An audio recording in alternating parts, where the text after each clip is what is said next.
Hello guys, pag-usapan lang natin ang breaking news. May pasabog nga naman kasing pinag-uusapan ngayon at exclusive na pinag-uusapan ng karamihan. Catherine at Daniel Padilla, mas bagay na bagay sila sa kasuotan at eyeglasses nila. Nakakakilig iyan. Grabe nga naman kasi dahil ang inala ng karamihan ang kasuotan ni Daniel Padilla talagang nakaka-inlove tignan at nakakabaliw tignan. Kung titignan nga naman kasi sina Daniel Padilla at Catherine Bernardo, para silang couple together talaga kahit na nagkaiwalayan. Kahit na ang kagustuhan ni Catherine Bernardo ay tropa at kaibigan lang. Pero bakit nitong ilang araw lang ay pinag-uusapan si Catherine Bernardo na ang bet na bet niya talaga sa kanyang puso ay si Daniel Padilla? Wala naman siyang bukang bibig kundi Daniel Padilla pa rin. Kahit na si Daniel Padilla, Catherine Bernardo pa rin.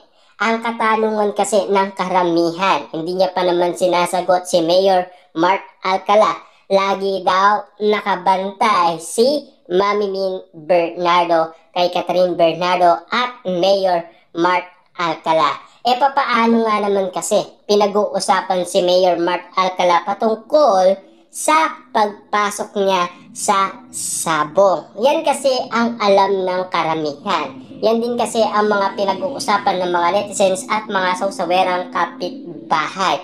Yan din kasi ang mga kumakalat ngayon sa social media. Ang pagkakaalam nila, kahit si Mayor Mark Alcala pala ay sabongero daw. Diba? Ano kaya ang feeling ni Catherine Bernardo kung siya ay maging jowa nito? Kaya nga naman kasi ang mga Dilolo fans nagugulat na lang sa mga naririnig nilang balita patungkol sa naliling umano kay Catherine Bernardo. Kahit na ganun pa man, at least hindi maalis sa puso't isipan ni Catherine Bernardo at Daniel Padilla na mahal pa rin nila ang isa't isa. Hindi nawawala yon. Mahirap bitawan at kalimutan yan.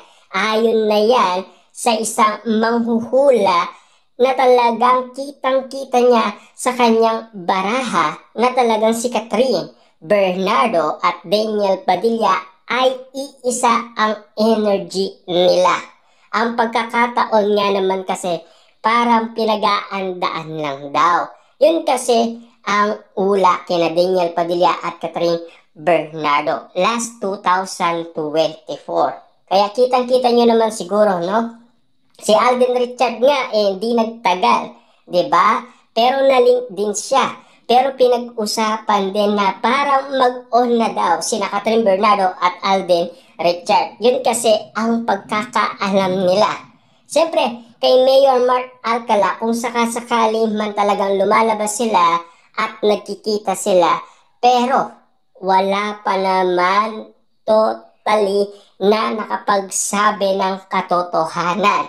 Kasi alam naman natin kung sino talaga ang nasa puso ni Catherine Bernardo at kung ano ang nasa isipan niya. Ganon din naman kasi kay Daniel Padilla. Ang daming nalilink sa kanila pero pinag-usapan lang. Hanggang issue lang pero nawawala din paunti-unti at nabubura din sa mga usapin. Siyempre alam naman natin panandalian lang. Pero papaano nga naman kasi kung iisipin natin ang puso at isipan ni Catherine Bernardo, kapag yan ay nabuksan, Daniel Padilla pa rin ang nakatatak sa kanyang puso at isipan. Hindi mawawala yon. Kasi kita nyo naman, no? Kailan lang puro paramdam ng paramdam si Catherine Bernardo. Hindi natin alam kung bakit, anong rason ni Catherine Bernardo, bakit puro paramdam na lang siya kay Daniel Padilla. Kaya nga naman siya uminom, di ba? At sinasabi sa kanyang mga kaibigan na si Daniel Padilla pa rin ang aking minamahal. May kasama pang luha ng pagmamahal yon na talagang hindi mabubura sa puso't isipan ni Catherine Bernardo ang kanyang pagmamahal kay Daniel Padilla. Yan kasi ang nasasabi ng iba't ibang mga kaibigan ni Catherine Bernardo. Kaya nga naman kasi yan ay pinag-awayan ng pamilyang Bernardo, 'di ba? Kaya nga naman kasi kung iisipin, kahit na si Carla Estrada, umamin din na okay naman siya sa pamilyang Bernardo. Ang pagkakaalam natin kasi noon 2014, 'di ba? Noong nabalita ang Ujo scandal ni Daniel Padilla, ang umayos niyan si Carla Estrada, 'di ba? Kasi pinuntaan niya ang pamilyang Bernardo para kausapin si Catherine Bernardo at Mami Min Bernardo para ayusin umano ang gusot na ginawa ng kaibigan ni Daniel Padilla. Kaya nga naman kasi lahat ng mga bagay na pinag-uusapan noon, lalong-lalo na noong 5 years pa lamang sina Daniel Padilla at Catherine Bernardo, ang umaayos niyan si Mami Min Bernardo. Malaki nga naman kasi ang bahagi ni Mami Min Bernardo sa pagmamahalan Katniel. Simula noon nga naman kasi hanggang ngayon, tutok na tutok pa rin ang karamihan kina Daniel Padilla at Catherine Bernardo. Mahirap nga naman kasi silang pabayaan. Lalo-lalo na hanggang ngayon pinag-uusapan pa rin sila. Hanggang ngayon kasi napapabalitaan natin na nagkabalikan na sila. Pero ang iba hindi naniniwala. Kasi papaano nga naman kasi hindi nila alam ang ginagawa ni Catherine Bernardo na pagpaparamdam umano kay Daniel Padilla. Dapat yun ang tignan. Kung ano man ang ginagawa ni Catherine Bernardo, karapatan din niyang mahalin si Daniel Padilla. Karapatan din niyang balikan si Daniel Padilla.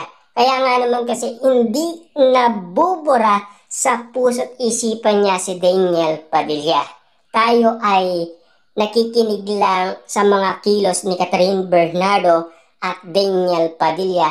Lalong-lalo na kasi lahat ng mga netizens at mga sawsawerang kapitbahay naniniwala talaga sila na magkakaroon ng balikan sina Daniel Padilla at Catherine Bernardo. Intay-intay lang naman tayo. Huwag tayong magmadali. Malay natin, di ba? Hindi naman sasagutin ni Catherine Bernardo si Mayor Mark Alcala. Tulad ng ginawa niya kay Alden Richard. Binasted niya. Kita nyo naman, di ba? Kita nyo naman, mag-MU na sila, ha? At lalong-lalo na, nag-level up na ang closeness nila. Di